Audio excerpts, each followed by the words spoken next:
Hi friends, ఈరోజు మనం చూడబోయే వీడియోలో రాజేంద్ర ప్రసాద్ దుర్మార్గానికి బలై టాలీవుడ్ని వదిలి వెళ్ళిన హీరోయిన్ ఎవరో ఇప్పుడు తెలుసుకుందాం.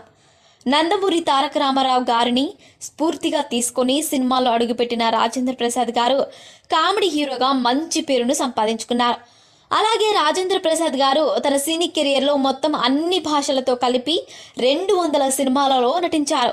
అలాగే రాజేంద్ర ప్రసాద్ గారు తన కెరియర్లో మొదట్లో చిన్న చిన్న పాత్రలు వేశారు. ఆ తర్వాత ప్రేమించు పెళ్లాడు సినిమాలో హీరోగా నటించారు. అలాగే రాజేంద్ర ప్రసాద్ గారు అప్పటి స్టార్ దర్శకులందరితోనూ సినిమాలు తీశారు. అలాగే ఈయన తెలుగులోనే కాకుండా హాలీవుడ్లో కూడా ఒక సినిమాలో నటించారు. అలాగే మేడం సినిమాలో అమ్మాయి వేషం వేసుకొని ప్రేక్షకుల మనసును గెలుచుకున్నారు. అలాంటి రాజేంద్ర ప్రసాద్ గారు తన సినీ కెరియర్లో తనతో కలిసి నటించిన ఒక హీరోయిన్తో చాలా రూడ్గా ప్రవర్తించారని అప్పట్లో వార్తలైతే వచ్చాయి. అలాగే రాజేంద్ర ప్రసాద్ వేధించిన ఆ అమ్మాయి మరెవరో కాదు, మాలవిక. ఈమె రాజేంద్ర ప్రసాద్తో కలిసి అప్పారావు డ్రైవింగ్ స్కూల్ అనే సినిమా